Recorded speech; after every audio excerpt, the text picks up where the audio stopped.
anyone excited about being at church today? Yeah. Today we are continuing our series, Fighting Fear, but before we dive into the scripture, I want to give a few shout-outs. First off, I want to welcome and just say we absolutely love our military community. If you're in the military, we're so thankful that you're here today, and we just want to welcome you. So would you help me welcome our military that are here today? And because we have so many from the military, they're often here for just a couple years and then they move away. And two of our owners and their son recently moved away this year, and they're overseas. And I know he watches every week. Their whole family watches every week online, and that's one of the reasons why we have the live stream. But I just want to let you know, we are praying for you as a church. We know what you're going through right now and all of the just scariness of the world, and that you're deployed to go help protect us. And so we just want to thank you for your service. We know that you're watching today. I want to give one more shout out, and I want to give a shout out to our production and to our band. Our band and production, that is the people that run the sound and the lights and the slides and all of that, they get here at like 6-something in the morning. It's like, it was still dark out. When I got here, they were already here, and literally it was dark out. I could see stars and the moon. And they get here, and they not only are here early, they do a full like run through of the service, and then they do 2 services, and so they don't leave until after everything is done.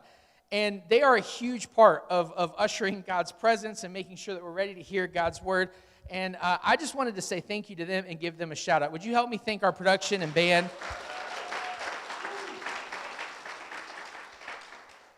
And since we're talking about them, this is a good opportunity to just say, if you play an instrument or are interested in getting plugged in, we do have some massive needs. We had some great families who moved away to another area, and our band, since coming back from the pandemic, was already smaller. We got hit pretty hard with the pandemic, and so to lose members to move to another place, it's just tough. And so we are short team members. So if you're here and you're like, hey, you know what, I kind of play an instrument, play that cowbell, whatever it is, just if you would consider praying, thinking about it, we really could use some more people joining the team. And if you feel like that's something God's whispering to you, you can just message Jaden at nextlevelchurch.net, and he'll help get you plugged in.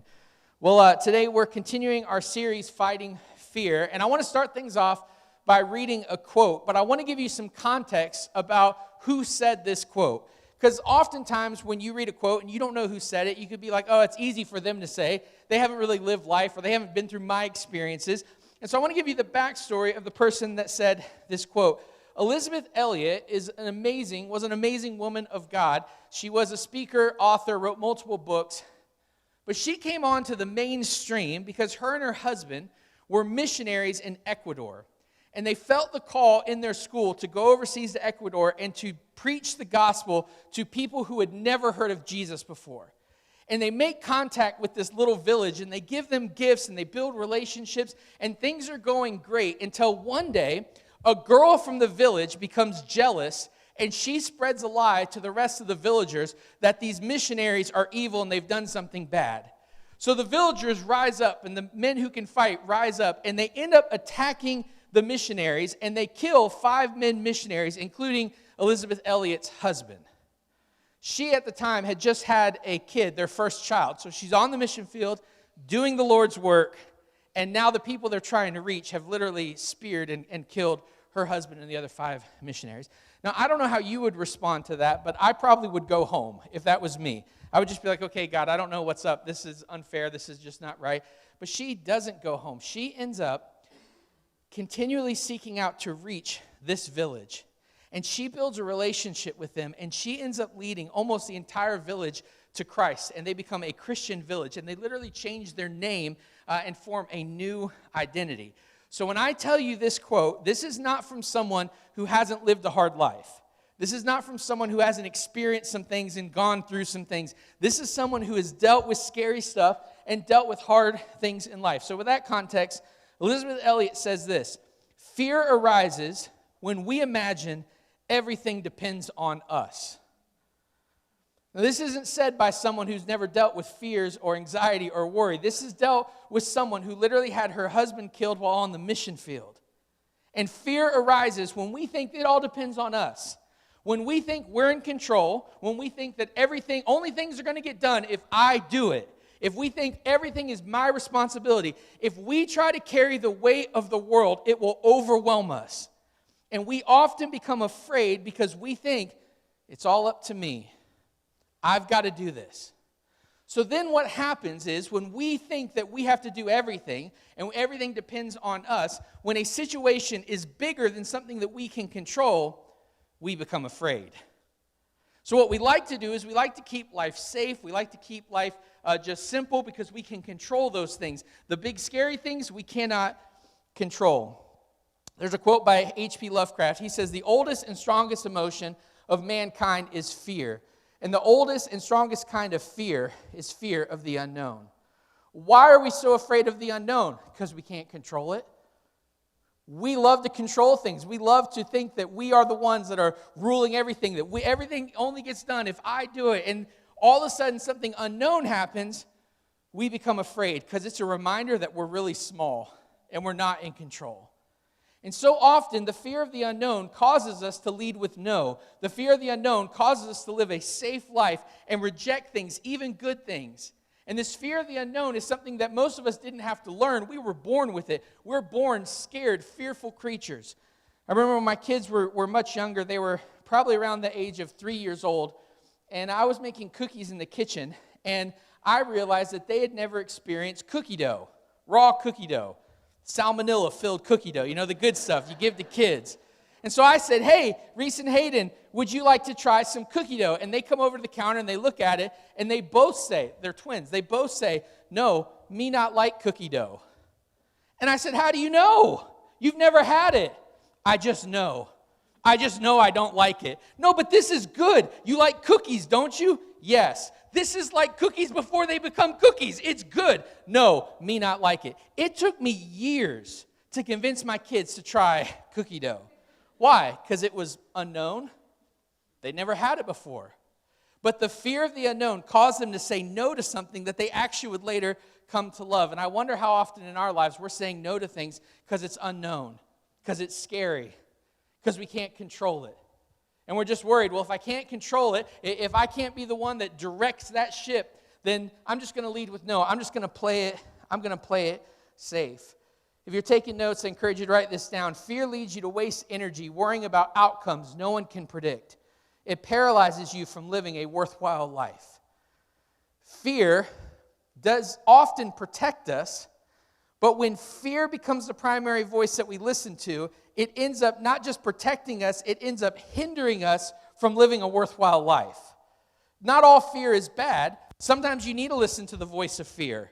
Fear should have a say in your life, but it shouldn't have a vote. You can listen to that still small voice that says, "Run, that's dangerous," but there's also times you need to look fear in the face and say, no, you're not my master, and you're going to cause me to miss out on something really, really good. This is why in my life, I try as best as I can to lead with yes and just to do things that I've never done before, even if it scares me. I want to try a new food. I want to go visit a new place. I want to go places, and the reason that I do these little things, they seem insignificant sometimes, but the reason that I do them is because the voice of fear is so powerful in our lives. And so many of us are so accustomed to listening to the voice of fear and obeying the voice of fear that God literally could show up and speak to you and you would ignore what he has to say. You'd say, "Nope, can't do that. I can't control that. That's scary. I don't want to go there." If you were here last week, you know that we talked about the disciples and how they were literally with Jesus and a storm came upon them and they were scared for their lives. But one of them got out of the boat and he walked on water. And if you're here last week, you remember that I said I would rather be sinking in the water with Jesus than safe in the boat. And today we're going to continue this idea by looking at another time where the disciples were in a boat and there was a storm and they were scared. And I just want to bring up last week because just because you overcome one situation doesn't mean you're going to have courage or you're no longer going to be afraid. The disciples were a bunch of guys who were afraid. They listened to fear. And you would think that the walking on water would give them the courage that the next time something scary happens, they'd be like, "Nope, we got this." But I want to show you what happens, that these guys are literally scared to death in the midst of the storm. And I want to give you a little bit of context for who wrote what we're going to read today. What we're going to read comes from the Gospel of Mark. There's 4 Gospels in the New Testament: Matthew, Mark, Luke, and John. Mark was not one of Jesus' 12 disciples. So Jesus asked 12 guys to come follow him. Mark wasn't one of them. But we know that Mark was around the time of Jesus. So some of the things that Mark shares about, it's because he saw it, he was there. Like, for example, this is free, this is bonus material. If you ever read Mark's gospel, there is a very random and very funny and very, inappropriately placed story in Mark's gospel. It's the only place that you read about this. The soldiers come to arrest Jesus. They take him off. The disciples flee, but there is a crowd that is following along Jesus, wanting to see what's going to happen to Jesus. They don't know what's going to happen. They don't know what's about to happen to him. They're just literally following along. And this crowd that's following along is some of Jesus' other followers, the other people who have walked with him, who have been around him. And Mark says, right after Jesus gets arrested, that there was a young man who was following close behind, and a soldier grabs him by the linen tunic, like the outfit he was wearing. And he holds on to it. And this person becomes so scared that he runs away and he loses his clothing and he runs away buck naked. It's in the Bible. You can read about it.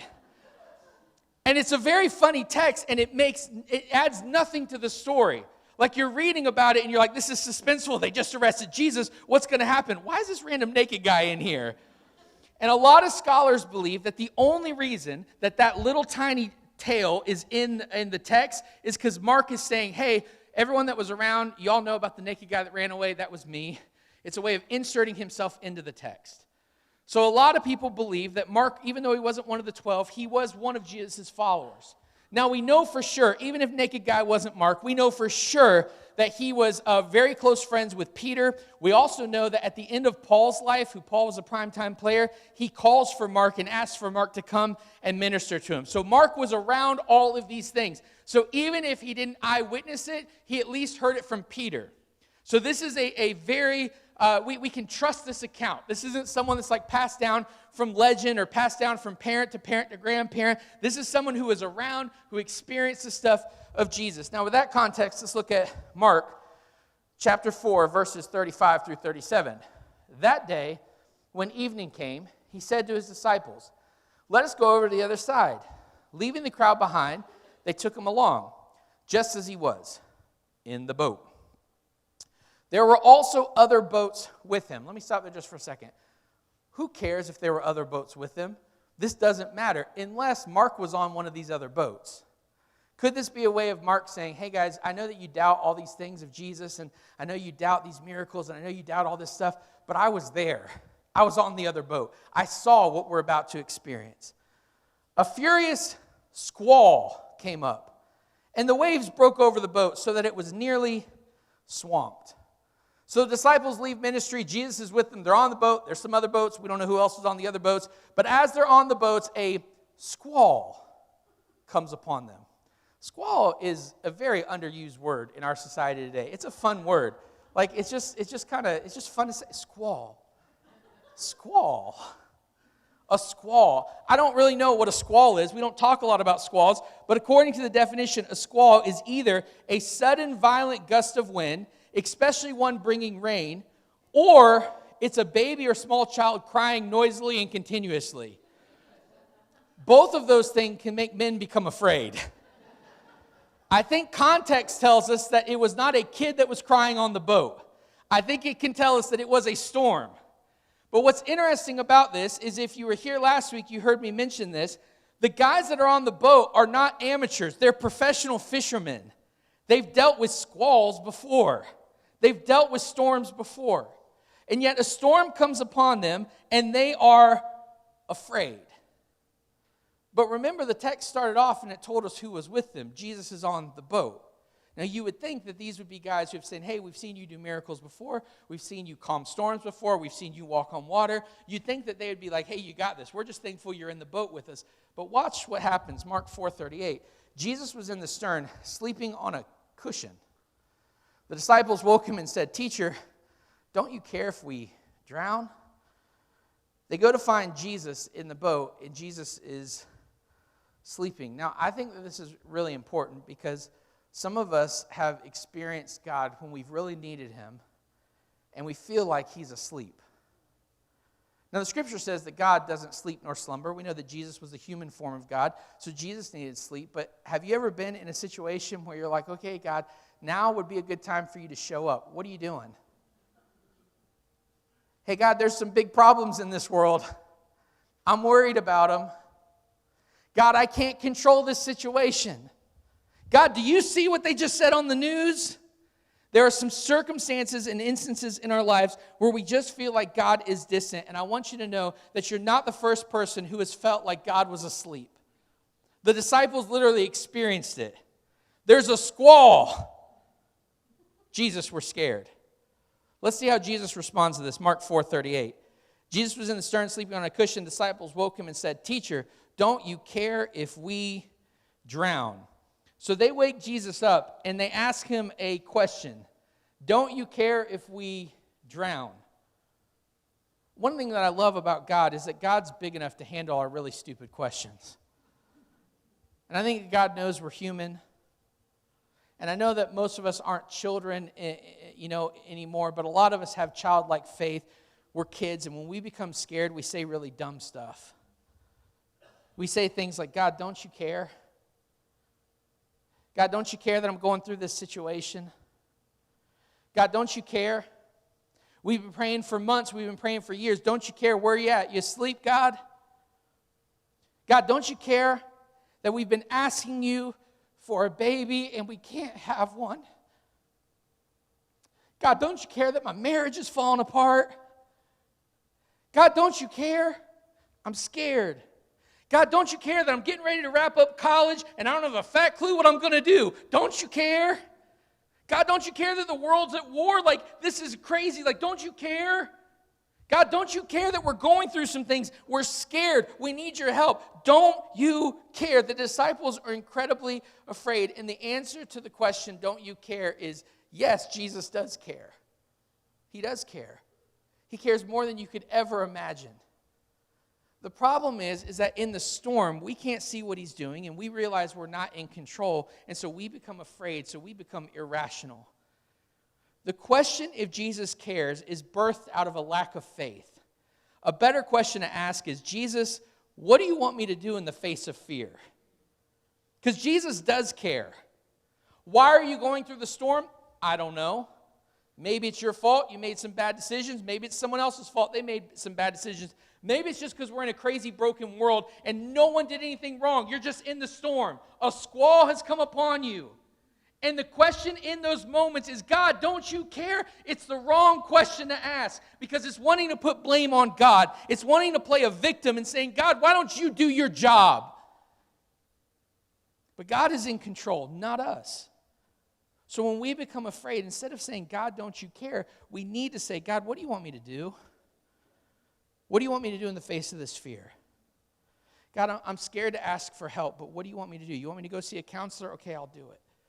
God, I'm scared. I don't know what to do. You want me to ask someone for help? I'll do it. God, I don't know how to have that conversation with them. I'm scared they're going to leave if I do it. But if that's what you want me to do, okay, I'll do it. God, what do you want me to do in the face of fear? So let's see how Jesus responds to this. Mark 4:39-41. Jesus got up. He rebuked the wind and said to the waves, "Quiet, be still." Then the wind died down and it was completely calm. He said to his disciples, "Why are you so afraid? Do you still have no faith?" They were terrified and asked each other, "Who is this? Even the wind and the waves obey him." So I find a lot of humor in the Bible that I don't know why other people don't find it. A lot of people just say the Bible's a boring book. It's not relevant to our lives, but I read these stories and I think they're very engaging, very entertaining, and very funny. The story is a very true story that the disciples are on a boat. Jesus is asleep. They wake him up. They say, "Don't you care?" Jesus is like, "Hold on a second. Wind, be quiet. Shut up. Stop." And the wind is still. And then he looks at them and he says, "Why are you so afraid? Do you have no faith?" And their response to that is they're terrified. So they're terrified of the storm, and then Jesus calms the storm, and now they're terrified again. These are fearful people. And Jesus is literally like, hey, don't be scared, which is not helpful. Don't be afraid. That's not a helpful thing to say. I remember when I was in high school, we were forced to take a CPR class, and we had to learn all the things of CPR, and one of the things that we had to learn was the Heimlich maneuver. And the instructor, who was not a part of our school, came in, they brought him in special, and was teaching us how to do the Heimlich maneuver, and our whole class was in there, and then they said, I need a volunteer. No one wanted to volunteer because we're all scared. No one wants to, become a meme. No one wants to be in front of other people, and so we're like, nope, we don't want to volunteer. So the instructor calls someone out of the crowd, my friend David, and calls him up, and the instructor says, listen, when you're doing the Heimlich, you're to kind of push at the bottom of the stomach, and then you need to tell them to keep coughing. Because what happens often is because we're afraid when we're choking, we just stop breathing. And when you stop breathing, it's hard to get that food out. And so go behind them and start giving the Heimlich and say, keep coughing as you do the move, and it'll get the food out. And so my friend is completely nervous, and he walks up behind the person, and he's giving the Heimlich, and he says, keep choking. And we died laughing because we were like, we can't help it. That's not helpful. I am choking, so to tell me to keep choking is not helpful. And I think about that with Jesus. The disciples are literally terrified on the ship, and he's like, don't be afraid. And they're like, I am afraid. I can't help it. That's not helpful. So then Jesus is like, okay, let me just show you who is in control. You're scared because you don't know who's in control. You are trying to control a storm that you cannot control. Now watch this. Boom, storm, be quiet, and the storm is quiet, and then they're afraid again. And Jesus says, hey, you of little faith. Don't you believe that I am in control? Now, this is an incredible, what Jesus does is an incredible sermon mixed with an incredible illustration. And you would think that it would be enough to cause the disciples to have great courage. And I don't know about you, but I'm thinking if I live through this, okay, Jesus is asleep on the boat, we wake him up, he calms the storm, that would give me great courage. I'm going to go live my life with lots of courage and not be afraid. But what we know is that the disciples continue to be afraid, even though they saw the God of the universe control a storm. I want to fast forward to the end of Jesus' earthly ministry. And I want to show you what happens with these group of disciples. Just hearing Jesus say, don't be afraid, didn't actually give them courage. Jesus tells his disciples that he's going to die, that he's going to rise again 3 days later. And on the third day, when he's arising, when he's alive again, this is what's going on with the disciples. John 20, verse 19 says, on the evening of that first day of the week, when the disciples were together, with the doors locked for fear of the Jewish leaders, Jesus came and stood among them and said, peace be with you.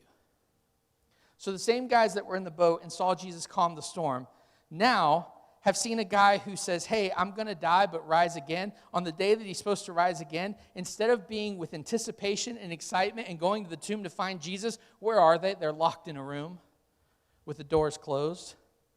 Why? Because of fear. So Jesus, the doors are closed. Jesus morphs through the door. He doesn't unlock it. He doesn't knock. He just phases through, like whoop, and he's there. And I love his response, peace. Peace be with you. Don't be scared. Look how the disciples respond to this. Luke 24, 37 through 34. They were startled and frightened, thinking they saw a ghost. He said to them, why are you troubled, and why did doubts rise in your minds? Look at my hands and my feet. It is I myself. Touch me and see. A ghost does not have flesh and bones, as you see I have. When he had said this, he showed them his hands and feet. And please catch this, and while they still did not believe it, because of joy and amazement, he asked them, do you have anything to eat here? They gave him a piece of broiled fish, and he took it and ate it in their presence. He said to them, this is what I told you while I was still with you. Everything must be fulfilled that is written about me in the law of Moses, the prophets, and the Psalms.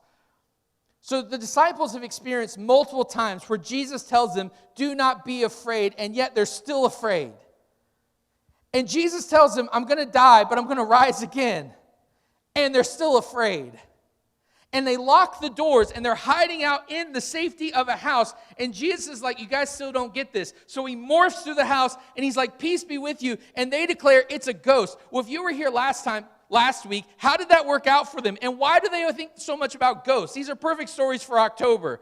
Literally, Jesus appears to them. Last time they thought it was a ghost, it was Jesus. You would think one of the disciples would have been like, hey, stop saying it's a ghost, goofus. Like, that doesn't make sense. It's not a ghost, it's Jesus. But they are so terrified, they are so scared that Jesus is like, look, I'm not a ghost, I'm a man. I have a beard, you can touch it. Look at my hands, look at my feet. These are real scars. And they literally start poking on Jesus and be like, yeah, it doesn't feel like a ghost, but they still doubt. Why? Because they're afraid. And fear causes us to doubt God. And fear causes us to doubt things that are certain. And we know, okay, yeah, God, you're in control. But right now, all I can see is a storm. All I can see is my circumstance. All I can see is my fear. And fear causes us to doubt the very presence of God. So what does Jesus do? I think this is brilliant. He doesn't give them another sermon. He doesn't give them another sermon illustration. He says, let's eat together. It was not the words, do not be afraid, that made the disciples fearless. What made them fearless was the fact that they ate with a man who rose from the grave. Can I just tell you that if fear is often controlling your life, the answer is not just to hear Jesus say, do not be afraid, because you're going to still be afraid. The answer is, let's get along with God and dine with the God of the universe who is not scared of death. And he's not scared of death because he overcame the grave. And when you dine with the God of the universe who is not afraid of death, it gives you courage from within. I think so many of us miss out on living life because of death. We're afraid. We're afraid to lose. We're afraid of rejection. It's all a part of death. Maya Angelou says, what is fear of living? It's being preemptively afraid of dying. It is not doing what you came here to do out of timidity and spinelessness. The antidote is to take full responsibility for yourself, for the time you take up and the space you occupy. If you don't know what you're doing here, then just do some good. What I love about this quote is she says, hey, so many of us are afraid to just live. And we're not living because we're afraid of dying. We're afraid of dreaming. We're afraid of going out and looking silly. We're afraid of walking on the water. We're afraid that God isn't real. And so if we ask God a big prayer and he doesn't show up, our doubt can't handle it. So what do? We lock the doors and we stay inside and we play it safe. And we're afraid to live. The fear of dying, it is so real. And I just want to tell you that once you overcome and once you understand that there is someone that is so much bigger and stronger than death, it gives you courage. According to poll after poll that has done to ask Americans, what are the things that you fear? Poll after poll says the number one fear of Americans is speaking in public. That's the number one fear. The number two fear is death, which means people would rather die than speak in public, which I think is really funny. But even though it's number two, it's really high up on the list. We are scared to death of death. And you want to know what separates Christianity from all other religions? Is that Christianity is the thing that tells us you don't need to be afraid of death. And once you're no longer afraid of death, you no longer become afraid of men. And once you're no longer afraid of men, you're no longer afraid of living, and you can actually go out there and do something powerful for God.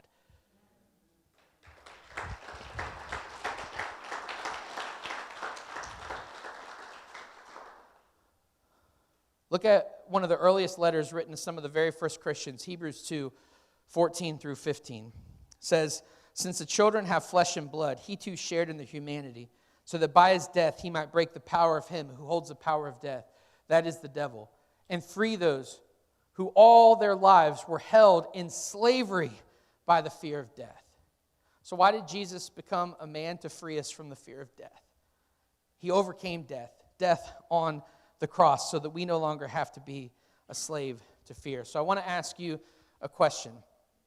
And I would encourage you to write this down or at least take a picture of it. And I'd love for you to spend some time thinking about it this week. What is it that you fear most? What is it that you fear most? What is it right now in your life that you're like, yeah, I've been scared to do that? What is it? Jesus is saying to you, fear not, because I am with you. The temptation is to say, God, remove the storm. Jesus doesn't always remove the storms, but he is with us in the midst of the storms. And we can know that the same God who overcame death can overcome the situations that we're in. So what do you fear most? Jesus is saying to you, fear not, I am with you. If you would, just bow your heads and close your eyes. I want to speak to those who would say that you're maybe new to the church scene, or maybe you're new coming back. And if you're here today and you would say, hey, I don't know this God of the universe, and I am scared of death. I'm scared to know what would happen to me if I pass away. Can I just tell you that you can know that answer today? That the scriptures teach us over and over again that faith in God gives us the security we need to know that death is not the end of our story, that we can have life after death. And if you would love to know this God that overcame death, and you want to start a relationship with him, I want to ask that you just pray quietly. If you just repeat after me the words that I say. God, thank you that you overcame death. I admit that I'm scared. I admit that I'm afraid. I admit that I'm a sinner and fallen short of your standards.